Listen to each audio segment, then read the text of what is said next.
And those are some of the headlines. This is Democracy Now!, democracynow.org, The War and Peace Report. I'm Amy Goodman. We begin in Israel, where a state funeral is held today in front of the Knesset, the Israeli parliament, for former Prime Minister Ariel Sharon. He died Saturday after 8 years in a coma. He was 85 years old. He'll be buried in a state funeral today at his home in southern Israel. The U.S. was among 18 countries, to send delegations to attend Sharon's funeral, along with Middle East International Envoy Tony Blair and the Russian and German foreign ministers. At a state memorial in Jerusalem, Vice President Joe Biden remembered Sharon as a controversial but bold military leader and statesman.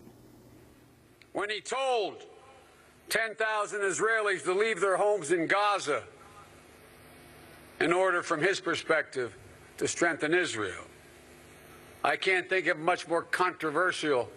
As a student of the Jewish state, I can't think of a much more difficult and controversial decision been made. But he believed it, and he did it. The security of his people was always Arik's unwavering mission, an unbreakable commitment to the future of Jews, whether 30 years or 300 years from now. That was Vice President Joe Biden speaking during Ariel Sharon's memorial. Thousands of Israelis came to pay their respects as his coffin lay in state outside the Parliament building in Jerusalem. Ministers held a minute's silence at Sunday's cabinet meeting to remember their former leader. This is Israeli Prime Minister Benjamin Netanyahu. In all of his latest roles as Minister of Defense, as Minister of Housing, Minister of Infrastructures, Minister of Foreign Affairs, Arik has contributed to the state of Israel and, as much as he could, to the security of Israel, and that's what he did as Israel's Prime Minister. I believe he represents the generation of Jewish leaders who rose from our people with the resumption of our independence. He was tied to the land. He knew the need to protect the land. And he understood that above all that, our independence is our ability to protect ourselves by ourselves. I believe he will be remembered as one of the prominent leaders and one of the bravest commanders in the heart of Israel forever. Ariel Sharon has been one of the most dominant political figures in Israel's history, involved in each of Israel's major wars dating back to its founding in 1948. As Prime Minister, he oversaw Israel's disengagement from the Gaza Strip. The Gaza withdrawal caused a serious rift in Sharon's Likud party, which led to his departure. He formed a new party, Kadima, which maintained the Gaza disengagement while expanding Israeli control over the major settlement blocks in the occupied West Bank. Among Palestinians, Sharon was one of the most reviled political figures in the history of the Israel-Palestine conflict. He's seen as father of the settlement movement, an architect of the Israeli invasion of Lebanon, which killed a reported 20,000 Palestinians and Lebanese. An Israeli commission of inquiry found Sharon had indirect responsibility for the massacre of over 1,000 Palestinian refugees at the Sabra and Shatila camps in Lebanon in 1982. To talk about Ariel Sharon's life and legacy, we're joined now by three guests. In New York, we're joined by Rashid Khalidi, the Edward Said Professor of Arab Studies at Columbia University, author of a number of books, including Brokers of Deceit, How the U.S. Has Undermined Peace in the Middle East, and just reissued Under Siege, PLO Decision-Making During the 1982 War.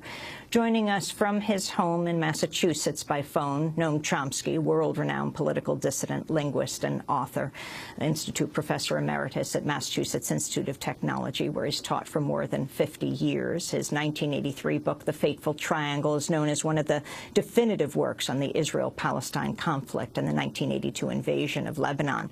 And we are also joined from Oxford by Avi Schleim, an emeritus professor of international studies at Oxford University, the author of Israel and Palestine, Reappraisals, Revisions, and Refutations. He served in the Israeli army in the mid-60s and is widely regarded as one of the world's leading scholars on the Israeli-Arab conflict. We welcome you all to Democracy Now! Let's go first to the Israeli historian, Avi Schleim. Your response to the death of Ariel Sharon, what you feel he should be remembered for. Ariel Sharon is one of the most iconic and controversial figures in Israel's history.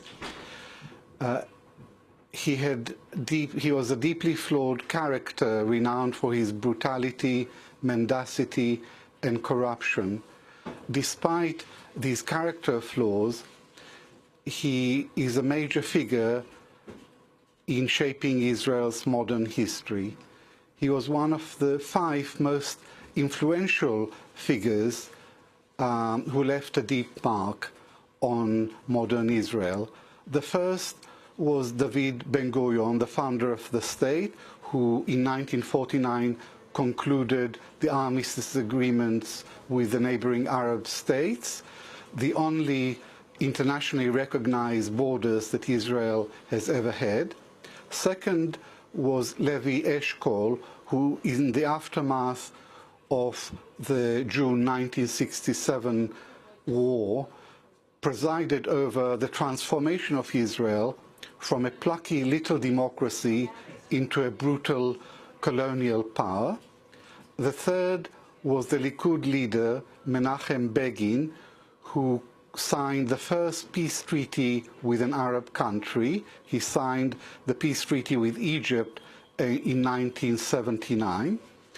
The fourth was Yitzhak Rabin, the only Israeli prime minister who went forward on the political front towards the Palestinians, and he did this by signing the Oslo Accord in 1939 and clinching the historic compromise between the two nations with the iconic handshake with Yasser Arafat on the White House lawn.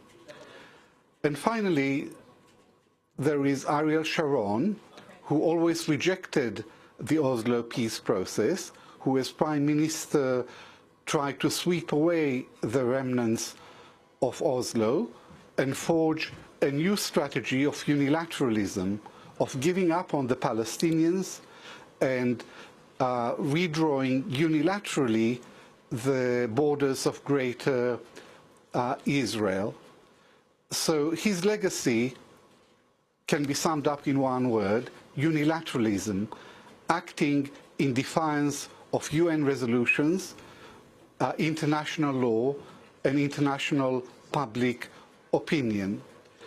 The real question is, how was Ariel Sharon and how is Israel today under his successors able to defy the entire international community?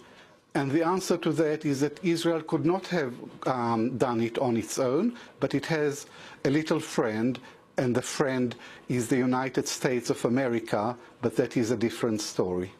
We're going to break and then get response from Professor Rashid Khalidi and Professor Noam Chomsky, as well as continue our discussion with Israeli historian Avi Shleim. This is Democracy Now! We're talking about the death of Ariel Sharon. Stay with us.